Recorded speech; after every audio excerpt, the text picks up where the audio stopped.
पूछे ये ज़मीं कौन है बता, ये जादुई परी. Thank you so much. I hope this really goes well with people. I think my parents spotted that inclination of mine. Practice कर रहा हूँ मगर मेरे I'm actually tearing up because I don't want to do it, हाँ. but I have to do it. Very ashamed in saying that कि मैं किसी एक तरीके का रियाज मैं फॉलो नहीं कर पाता. और बहुत सारे ऐसे आर्टिस्ट हैं जो पहले फिल्मों में नहीं करते थे, मगर आज film producers are taking songs. Yeah. उसमें कोई दो राय नहीं है, उसमें हाँ. कोई शर्म नहीं है, उसमें कोई डाउट ही नहीं है, बिकॉज Yeah. वो जो एक्सेस है to the right kind of people, to the right kind of mentors who can guide you in the right way, बहुत कम लोगों को नसीब होता है. हाय, मैं हूँ राज पंडित and you're watching me on punjabkesari.com. Today we have someone with us who is making the right kind of buzz with his music. Well, वो आ रहे हैं with his film Tanvi, and he is making all the right noises, and I think we can just be very happy to have him with us so that we can talk a lot more about his future projects, उनके जो upcoming films है, उनके solo albums है, उनके बारे में बात करेंगे. Well, he's none other than Raj Pandit. He is a singer, performer, and he has been a child actor. He's also considered a child prodigy.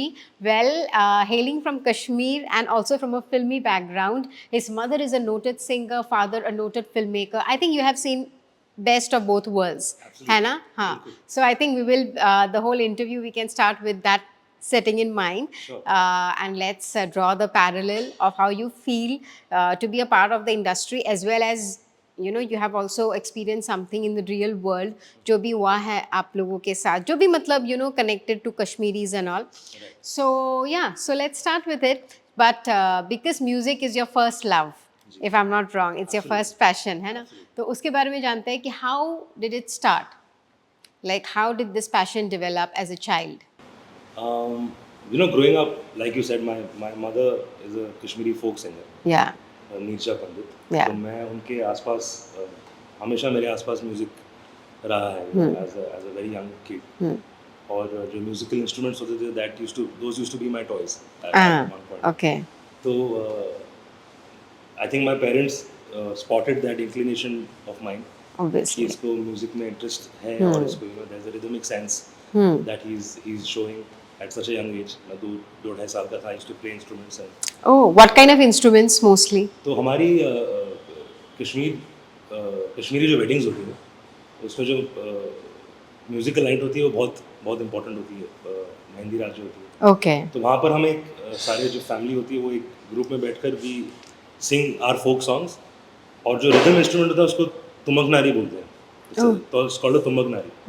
तो वो सब उसको एक गोद में लेकर it's like a instrument, rhythm instrument, जो सब हमारे मेरी जो आंट्स हैं, जो अंकल्स हैं, जो सीनियर्स हैं फैमिली के, वो बजाते थे और गाना बजाना होता था. So at one of my family weddings I was probably 2.5 years old. I saw that instrument and I started, playing that. Obviously not हाँ, properly, but yeah. वो एक इंटरेस्ट जो दिखता है. तो वहाँ मेरे पेरेंट्स ने मेरी मॉम ने वो स्पॉट किया कि इसको इंटरेस्ट तो है. मतलब मुझे ये सब याद नहीं, बट उन्होंने मुझे ये बताया कि वहाँ पर we spotted it for the first time. और सो दे थॉट कि the first I think instrument that I should learn is tabla. तो वो मेरा एक फाउंडेशन बना इंडियन क्लासिकल म्यूजिक का. I started formally learning at the age of 4. कुछ साल मैंने सीखा. फिर growing up, then I eventually went to Ustad Lal Khan Sahab's Institute, which is Ustad Zakir Hussain Institute in Mumbai. वहाँ मैंने 2-3 साल तबला की ट्रेनिंग ली. और simultaneously I was also learning singing. I was also learning piano, which is Western classical. तो एक जो base जो foundation बननी थी musically, I was very lucky to have all sides at a very young age. Very young. Thankfully. So that's how it started, and I started getting into producing music. I met so many amazing people along the way because मैं अपनी mom के साथ उनकी recordings में I used to accompany her. Because I used to love going to studios and watching the recording, and वो जो दुनिया थी मुझे बहुत फैसिनेट करती थी as a child. कि जो टेक्नोलॉजी पार्ट है उसका, कैसे रिकॉर्डिंग होती है, माइक्रोफोन कैसे प्लेस किया जाता है, वो कौन से बटन से आप रिकॉर्ड दबा रहे हैं, कौन से बटन से प्ले पॉज हो रहा है. I used to observe all of that when I used to go for recordings. And I met so many lovely people along the way, and you know they guided me into getting into music production. तो नदीम श्रवण का उनका एक गाना था, she was singing for them. I remember back in 2000 I think 2-3 की बात है शायद ये. और तब तक मैंने प्रोडक्शन स्टार्ट नहीं किया था, मैं बस तबला सीखता था और गाता था. एंड उनके जो चीफ असिस्टेंट थे उस वक्त, Tauseef Akhtar, he is a very well known composer and a ghazal singer today. He used to assist Nadeem Shravan at the time, and वो रिहर्सल करा रहे थे मॉम से. अच्छा. मॉम के साथ गाना सिखा रहे थे उनको, रिहर्सिंग द सॉन्ग. और मैं बगल में बैठा था, तो वहाँ पर एक ऐसे एक टेबल पड़ा हुआ था. तो जब वो गाना गा रहे थे, I just very naturally started you know playing on the Tapping, table. हाँ, okay. बजाने लगा. तो ही गॉट वेरी एक्साइटेड कि अरे यार ये छोटा सा बच्चा ये बड़ा यू नो टेम्पो में बजा रहा है और उसको समझ है म्यूजिक की, बड़ी अच्छी बात है. He was very happy. But that time you were already learning tabla and हाँ, I was learning हाँ, tabla. I yeah, was yeah, to yeah. play. I was about, I So think, you 7, had 8 that years sense, old. हाँ, yeah. हाँ, 7-8 साल का था मैं. So then I got connected to him, and then he because he was into music production, he would do background scores, he would do arrangements.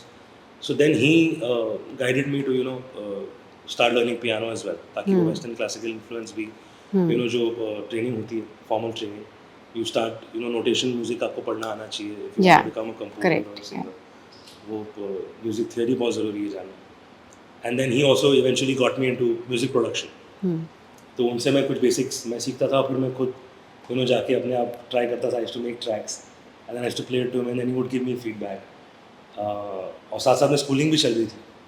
So I was very lucky through my parents I could meet the right people who would guide me in the right direction with my music. और So you agree, मतलब आप मतलब ये तो है कि सी for example अभी जैसे कि स्पेशली म्यूजिक ट्रेनिंग की अगर बात करें तो वो बहुत बचपन से if the child shows interest तो मॉम डैड उनको एनरोल कर ही देते हैं, विच इज़ गुड ऑल्सो, क्योंकि आप जितने बचपन से सीखोगे इट्स ईजियर फॉर यू. लेकिन कैसा होता है, जैसा आपने मेंशन किया अभी, because your parents belong to the industry, उनको एटलीस्ट एक आइडिया था कि how you can start working also at the same time. Absolutely. Along with learning it. Yeah. तो वो एक upper hand आपको लगता है आपको मिला है. 100%. Yeah. उसमें कोई दो राय नहीं, हाँ. कोई शर्म नहीं है, उसमें कोई डाउट ही नहीं है, because Yeah. वो जो एक्सेस है to the right kind of people, to the right kind of mentors who can guide you in the right way, बहुत कम लोगों को नसीब होता है. Exactly. And even today when I have the musicians that I work with, not everyone belongs to the Yeah. industry. Yeah. Not everyone is from Exactly. हाँ. तो बहुत से लोग बाहर के दूसरे शहरों से आते हैं and still make it big. तो वो एक अपर हैंड तो डेफिनेटली है.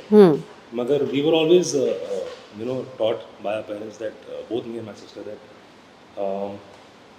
इस चीज़ को आप फॉर ग्रांटेड नहीं ले सकते. You can't take it lightly. You have to utilise this privilege and this access to people in the best way possible. Exactly. आपको सीखना बहुत ज़रूरी है, आपको असिस्ट करना लोगों को बहुत ज़रूरी है. Because even in my extended family apart from my father there is no one in the industry. Okay. So he made his Own. spot in the industry on his own. Yeah. True. My grandfather was a banker, very humble background. So his connection and his goodwill that he's built over the years, he wanted to, give that as an access to us, his kids. And we were always told कि अगर ज़रा भी you slack behind or you take it lightly or we see you not taking it seriously, then we also have the access to shut it down for you. Yeah. तो आपको ये जो music है इसको एक it's a full time commitment. It requires a lot of patience, it requires a lot of hard work.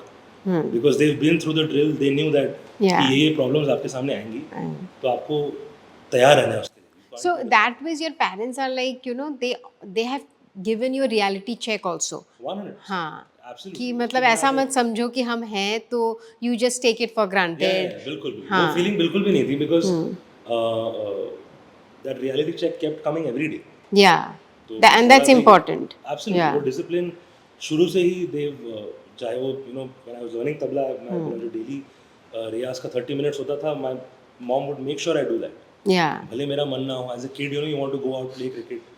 I couldn't play cricket because अगर finger में कोई इंजरी होगी फिर आप तबला नहीं बजा सकते, आप प्रैक्टिस नहीं कर सकते. So I had to So many sacrifices also come along with. Yeah, as a absolutely, child. हाँ. absolutely. Yeah. But those are all I did it from all my heart. Yeah. But उस बचपन में कभी कभार some days you feel यार मैं मुझे आज नहीं है मन प्रैक्टिस करने का, मुझे नहीं आज रियाज करना है, मुझे आज खेलना है, बट वो डिसिप्लिन जो है, हाँ they were always very on our heads कि नहीं, आपका 30 मिनट्स है तो है, भले आप फिर के आपके आंसू भी आ रहे हो। बहुत सारे ऐसे दिन होते थे कि मैं प्रैक्टिस कर रहा हूँ मगर मेरे I am actually tearing up because I don't want to do it, हाँ but I have to do it. Yeah So that grind is very important, and that was drilled in us drilled in me very early on. हाँ और वो जो initial years थे वो I think आज जाकर हाँ। काम आते हैं. बट अभी भी आप मतलब आप डेली बेसिस पे रियाज तो करते ही होंगे, मतलब now that you are also working professionally, but रियाज फिर भी आपकी मतलब कि बरकरार है एवरी सिंगल डे, सो उसके बारे में कुछ बताएं, लाइक हाउ लॉन्ग, और do you do your riyaz with your mom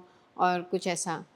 और मेरा actually there is unfortunately no set protocol. I want to develop it. I am very ashamed in saying that कि मैं किसी एक तरीके का रियाज मैं फॉलो नहीं कर पाता, मगर through work, through recordings, through sessions, I try and Singh every day. चाहे वो किसी एक तरह का गाना हो, चाहे वो एक ही गाने को बार बार गाना हो, चाहे वो कोई एक किसी गाने में एक सरगम है जो मुझे बहुत पसंद है, या किसी गाने में कोई एक पार्ट है वो मुझे बहुत अच्छा लगता है, तो I want to try and attempt to sing it, और फिर मैं उसी को गाता रहूँ ऑन रिपीट. और फिर जब वो क्रैक हो जाए तो then I feel like okay I have cracked it, and then on to the next, and try and listen to as much music as I can. जो आज जितना एक्सेस आज है म्यूजिक का, पूरी दुनिया का म्यूजिक आप एक्सेस कर सकते हो, या because of social media and everything. हाँ, you get to learn every day. Everyday, yeah और हम जब स्टूडियो में भी जब म्यूजिक बनता है, when I am working with Salim and Salman sir in studio and we are making songs, I always end up जो उसका स्क्रैच वोकल जो होता है जब हम कंपोज कर रहे होते थे, तो वो मुझको ही कहते हैं कि यार आज तू you should sing this just as a guide because I want you to sing it. तो हर गाना जो सलीम सुलेमान के यहाँ से निकल के आता है वो इनिशियली मैं गा देता हूँ as a guide track. okay. तो that becomes a great practice for me because अलग अलग तरह के गाने होते हैं, और हमको पता है कि ये गाना हम लेट्स से फॉर एग्जांपल ये सोनू जी गाएंगे, या ये गाना जो है ये श्रेया और सुनिधि के लिए हमने बनाया है, जो हम प्रोजेक्ट करते हैं हर साल भूमि विच दे डू. इतने अलग जॉनर्स के गाने बनते हैं और मुझे वो जॉनर्स गाने का मौका मिलता है. और ऐसा भी नहीं कि आपको सुना हुआ गाना आप गा रहे हैं या रेप्लिकेट कर रहे हैं. It's a brand new thing, या आपने अभी सुनी है, आपको उसको सीख के आपको इंटरप्रेट करना है एज अ सिंगर, कि इसमें क्या क्या आप इमोशन डाल सकते हो, क्या फीलिंग ला सकते हो, कैसे इसको गाया जा सकता है. सो वो सब जो प्रैक्टिस है that happens on a daily basis for me in the studio. So that I am very lucky that I get to do that. और फिर जब when a singer like Sonu ji और अरिजीत और Shreya ma'am, when they come into the studio and then they sing that part and when they praise you कि यार you sung this so beautifully, I don't want to add anything more to it, or all these people are very generous and kind with their words. तो उनका जब approval एक मिल जाता है तो उससे फिर और हौसला मिलता है. that's lot of motivation. It becomes very inspirational, so then वो भी एक तरह का मेरे ख्याल से रियाज है, and I think that practice I try and do as much as I can. सो क्योंकि अभी कैसे है कि अभी 90s की जो इंडस्ट्री थी या अर्ली 2000s की, it was little different, even when it came to actors and singers, तो बहुत अलग तरीके से काम होता था. अभी because of social media intervention हो या lot of other factors, things have changed. कुछ कुछ चीज़ें फास्ट भी हुई है, अच्छी हुई है, कुछ ख़राब भी हुई है. अभी जैसे फॉर एग्जांपल स्मॉल टाउन जो टैलेंट्स है, like social media is a great platform for them, और ऐसा भी हो रहा है कि through social media they are getting recognition in the industry, और वैसे भी उनको काम मिल रहा है.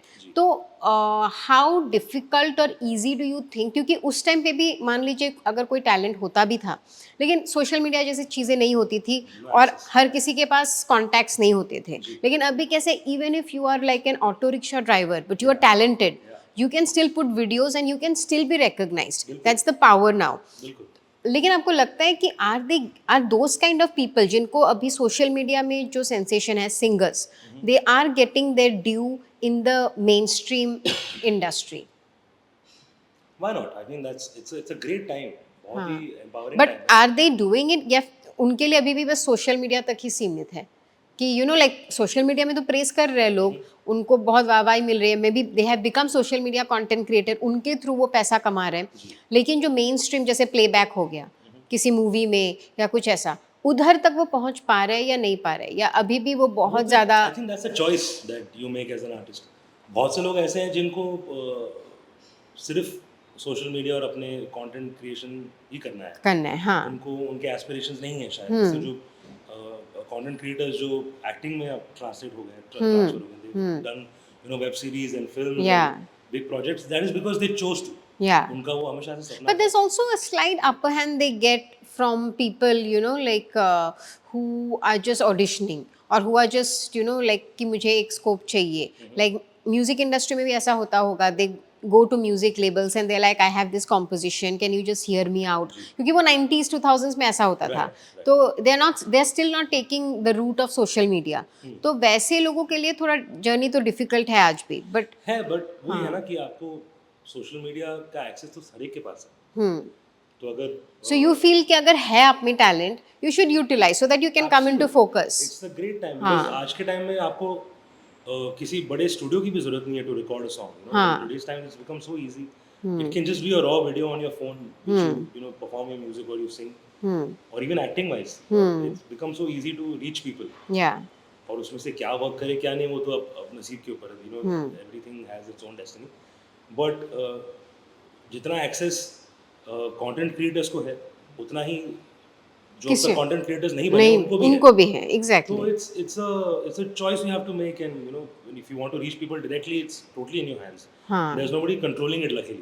But people in the industry are welcoming. That's what I'm asking. Are they welcoming to any sort of new talent? Absolutely, बिल्कुल. और is it always that old way out कि जैसे हम लोग नेपोटिज्म का भी डिबेट करते थे, क्योंकि जिनके घर वालों को आप जानते हो कंफर्टेबिलिटी फैक्टर आ जाती है बहुत time, also at times lineage वाली फैक्टर आ जाती है, which I am not saying is wrong, लेकिन it might hinder the growth of certain people who are actually talented. तो अगर उनको स्कोप ना मिले तो that's a reality too. हाँ. वो भी एक सच्चाई है. और बहुत सारी इंस्टेंसेस में ऐसा होता भी होगा शायद, Hmm. मगर that can't go that far. या मतलब if you are not skilled enough, or if you are not yeah that is true talented again. enough, it's yeah not going to yeah reach that beyond a point. Yeah true. तो मेरे ख्याल से जो tool है of internet, of social media, you should utilize it and maximize it as much as you can, हाँ because it gives you the power to reach people directly. हाँ correct फिर अगर आपका कोई एक चीज़ वायरल हो गई या ट्रेंडिंग हो गई, तो फिर जो द बिग लेबल्स और द फिल्म के जो लोग हैं या प्रोड्यूसर्स हैं, they take notice of it, Yeah, and if you are yeah. Really talented and skilful, Then- they will come to. Yeah. सब ये जो सोनू निगम जी का एक गाना है पुराना टी सीरीज का, जो भी सडनली बहुत वायरल हुआ बिकॉज ऑफ राजू कलाकार. Yeah, true, yeah. It became like a trend. Yeah, it's fun. viral, People हाँ. are watching it, they're loving it. And T Series, in fact, as a label, they invited him to Bombay. Yeah. They shot a new music video with him, and with 3 more content creators, Yeah. who are on Instagram, very big comic content creators. So it's a great time. I think the mainstream producers and labels are also recognizing talent which is coming through through social media and through the internet. So उसका तो फायदा I think हर एक को मिलना चाहिए. और एक time पे जैसे अर्ली 2000s पे ना with reality shows like Indian Idol and everything we have found gems like Jubin Nautiyal, Arijit Singh, and they are like some of the top names in the industry now and totally made their own name. और यहाँ तक कि अभी वो globally भी बहुत ज़्यादा recognized है, ऐसा नहीं कि अभी even Sunidhi Chauhan for that matter उसी टाइम पे they had come through Saregama and all this kind of shows. लेकिन अभी बहुत लोग बोलते हैं कि यार मतलब इवन तो there are good singers now in those shows also, they are fabulous, लेकिन कैसा है क्योंकि अभी इतना बढ़ गया है तो नंबर ऑफ कॉन्टेस्टेंट्स ज़्यादा है एंड बहुत लोग बोलते हैं इट्स स्टेज्ड ऑल्सो समटाइम्स. तो what do you have to tell about the reality of reality shows? आपको क्या लगता है? From what I know, I think उसका जो वोटिंग प्रोसेस होता है वो क्या होता है, I have no idea. हाँ. कितना रियल है कितना नहीं, बिकॉज हर शो का अलग एक फॉर्मेट है. अब जैसे इंडियन आइडल है for example, it's an international format. या You can't really change things there. But I have not been to any of the reality shows, so I don't know the insides of it. I don't know what really happens. But जितने भी लोग reality shows में आते हैं आज, काम कर they रहे are doing concerts, they are doing recordings, they are getting even on social media they have become very massive. हाँ मतलब that's you a don't great have to be a playback singer in today's time alone. There are like zillions of ways Of to course. So many earn independent money artists and who make. are doing हाँ non-film music also. Yeah, It's a great exactly. time. It's a great हाँ. thing कि अब और वो lines ना blur हो गई अब between film and non-film. They've like you have a Karan Aujla doing a Tauba Tauba in Bad News. Karan Aujla has always been a non-film artist, but he's doing a song for a film. और बहुत सारे ऐसे artist हैं जो पहले फिल्मों में नहीं करते थे, मगर आज film producers are taking songs which are belonging to non film artist traditionally, तो लाइन्स अब बहुत ज़्यादा ब्लर हो गई हैं, you know that demarcation which use to happen कि नहीं these are playback singers and these are you know independent singers, वो अब बहुत सारा जो है वो it's become one thing now Yeah. And it's become common. तो वो it's a great thing for everyone. It's a great time to be doing music in today's day. So how did you land up with Tanvi and you know your solo album? तो मतलब कि कैसे, how did you get first? Let's talk about Tanvi. Tanvi the Great, it's Anupam sir की film काफ़ी साल से इस film में इन्वेस्टेड है. He's been writing it, making it, wanting to make it. तो जब वो MM कीरवानी सर को उन्होंने साइन किया फिल्म के लिए as a composer, he sent me a message saying कि I want you to send me some links of yours. आपके जो गाने आपने आज तक यू नो रिलीज़ किए हैं, मुझे कुछ सैम्पल्स भेजो उन गानों के, मुझे किसी को सुनाना है. So I don't know what it was for. मैंने भेज दिए अपने लिंक्स. फिर सडनली उनका एक दिन फ़ोन आया कुछ महीनों बाद कि मैं किरवानी सर के साथ अभी बैठा हूँ, so he wants to talk to you. तो मैं एकदम चौंक गया. मैंने कहा ये क्या आपने मुझे स्पॉट पर डाल दी, because I have been a huge fan of you know Keeravani sir and he is a veteran. Yeah. So he came on the phone and he spoke very nicely and he said, "Oh, I love what I heard. What's your highest note?" So he got straight to the business, straight to the work. तो मैंने कहा sir ये मेरा highest note है. अच्छा okay. Can you sing for me? I said of course. आप बताइए. तो he sang a note, sang a tune. तो मैंने गाया. On the phone ये सब बातें हो रही है. तो मैं तब travel कर रहा था. तो उन्होंने कहा I want more open voice. I want a little more force. तो मैंने थोड़ा और ज़ोर से गाया. तो सर नहीं, I want little more force in your voice. ये सेम चीज़ आप गाओ, थोड़ा और ज़ोर से गाओ. तो मैंने कहा सर मैं एक्चुअली अभी एयरपोर्ट पे हूँ फिलहाल. I am on my way back. मैं लखनऊ एयरपोर्ट की लाउंज में हूँ. मैं अभी बॉम्बे आ रहा हूँ. तो मैं यहाँ और ज़्यादा चिल्लाऊंगा तो प्रॉब्लम हो जाएगी. तो ये सारे लाफिंग. सर नहीं, नो प्रॉब्लम. आप जब घर पहुँचोगे you just record it in your voice and you send it to me. तो फिर मैंने बॉम्बे जैसे ही मैं पहुँचा उस शाम, मैंने वो एक रॉ रिकॉर्डिंग उसकी उनको भेजी. तब उस गाने में कोई वर्ड्स नहीं थे, सिर्फ एक ट्यून थी. तो एक छोटा सा पार्ट था. तो मैंने वो गा के उनको ऐसी ट्यून भेजी and then he called me couple of weeks later कि you are singing this song, I want you to come. So कब आ सकते हो आप हैदराबाद? तो मैंने कहा सर मैंने भी call. So then I went to Hyderabad, fix the date, went for the recording and it was magical experience. Because ऐसे लोगों के साथ काम करने का मौका बहुत कम लोगों को मिलता है. And I think to be able to sit with him in the studio, sing in front of him, उनकी गाइडेंस लेना, उनकी ब्रीफ को समझना, गाने को समझना और गाना, और फिर उनको खुश करना कि he was satisfied with the way the song turned out. So that was really special and I think it is this song सोचे आसमान is going to be one for the books for sure. So can you just hum a little bit for us? Of course. Yeah. सोचे आसमां, पूछे ये ज़मीं, कौन है बता ये जादुई परी. सोचे आसमां, पूछे ये ज़मीं, कौन है बता ये जादुई परी. Wow. Thank you so much. I hope this really goes well with people and I think it's very melodious. तो बहुत ही सूदिंग सा गाना लगा मुझे. हाँ, तो people will definitely connect. So if I have to talk about your personal kind of taste in music, जैसे rock, jazz हो गया या ब्लूज, तो आप वो सब भी सुनते हो? Like your personal favorite kind of genre मैं in actually music? Her genre का म्यूजिक सुनना पसंद करता हूँ. एंड मतलब मैं सिर्फ बोलने के लिए नहीं बोल रहा. there's a lot of different styles and genres that I really like depending on the mood of the day. मतलब मेरा कोई ऐसा फिक्स नहीं है कि ये मेरा फेवरेट जॉनर है या मैं सिर्फ ऐसा म्यूजिक सुनता हूँ.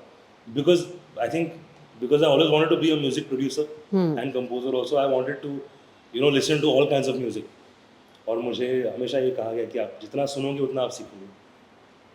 तो चाहे वो जैज़ हो, चाहे वो सूफ़ी हो, चाहे वो गज़ल्स हो, चाहे वो फोक म्यूज़िक हो, चाहे वो हिंदी फिल्म म्यूज़िक हो, चाहे वो फंक हो, I try and explore explore all genres. कुछ favorites obviously हैं, like जो जिस तरह के गाने मैं बनाता हूँ, जो मेरे independent singles रहे हैं, उसमें funk का एक बहुत element रहा है, उसमें एक Indianness जो melody की होती है वो मैं एक हमेशा रखना चाहता हूँ. Comes very naturally to me, क्योंकि मैं हिंदी फिल्म के गाने सुनकर बड़ा हुआ हूँ. I've been a huge fan. तो वो जो एक combination है of that modern sound with like a traditional or like a more desi melody. I try and blend different styles and genres. So बहुत ही mixed bag है मेरे favorites का. So, अगर मैं आपसे पूछूं कि वो कौन ऐसे 5 या 6 नाम हैं, लाइक म्यूजिशियन हो, कंपोजर हो या सिंगर्स हो, जिन्होंने आपको एज अ चाइल्ड बहुत ज़्यादा इन्फ्लुएंस किया है, like you really looked up to them? I think the first name that I have to say is Salim Sulaiman. Okay. I've been lucky to have been working with him for the past 14 years, but before that also. उनका जो music early 2000 से आना शुरू हुआ फिल्मों में, वो मेरे लिए बहुत ही I used to get really attracted to that sound. बहुत ही अलग एक साउंड वो लेकर आए थे फिल्मों में. और चाहे वो it started from काल, तो उसके जो गाने थे, नील एंड निक्की, उस दौरान की जो फिल्में थी, फिर ऑफ कोर्स आजा नचले, चक दे, बैंड बाजा बारात, कुर्बान, endless list of films. So they were really a big influence on my musicality. तो जब आप मेरे singles, जो independent singles भी आज सुनेंगे, उसमें कहीं ना कहीं उनकी एक छाप नज़र आती है. And then of course Rahman Saab was a big influence. I was expecting that name. Yeah, he's a musical genius. Genius, yeah. उनके जो soundtracks हैं, growing up, that has really influenced me in a big way. और singers में जैसे Sonu sir हैं, Sonu ji, Shreya ma'am, Sunidhi ma'am, they've really been big influences. And later on, of course, Arijit he's my absolute favorite, and he's such a gem of a person also. Yeah. So to see that side of him also, apart from the music, the kind of human being he is. Yeah. It's a lot to learn. So Yeah, I try and I think the latest sensation with Ed Sheeran and with Shah Rukh Khan making the cameo, that was going gaga all over the world. Absolutely. So what do you have to think about that collab? Like, was आपको epic. लगता है it's good, it's amazing? It's epic. हाँ. It's very needed, and I think there was nobody else better than Arijit to have done that. Exactly. And I think he's a phenomenon. He's a global icon, and more power to him. He's absolutely amazing. So what can we expect from Raj in the coming 5 years? Where do you see yourself to end with? 5 years तो मैं नहीं सोचता हूँ. मैं अगले 3-4 महीने से ज़्यादा सोचता हूँ. Okay. I'm focusing on some singles that I'm working on, of my independent singles. 2-3 गानों पर मैं काम कर रहा हूँ. I've sung for a couple of movies also. एक हिंदी फिल्म के लिए और एक गुजराती फिल्म के लिए भी मैंने अभी रिसेंटली गाना गाया. So hopefully by the end of the year or early next year, these releases will happen. And yeah, just doing a lot of projects. So because we know you have also been a child actor, so any plans to come into acting too along with your singing career? Acting is it's a very serious job. And I think बहुत मुश्किल काम है करना. तो बचपन में जो वो कर लिया मस्ती मजाक में वो तो हो गया. I'm obviously interested in, I'm obviously inclined towards it, towards films and towards filmmaking and acting. But if and when an opportunity comes up, I'd like to do it very seriously and give it all my time. But and I'm very open to those opportunities. But as of now, music is the main focus. Main focus. Okay. But we would definitely like to see him trying much more different avenues and to come up with some kick-ass music in the coming time for us. And I really also have to give you a compliment that your voice, the way you sing, it somewhat reminds me of Sonu sir. Like like it has that kind of a melody. So yeah, so thank you so much and wishing you all the best for your future endeavors. Hi, मैं हूँ राज पंडित and you're watching me on punjabkesari.com.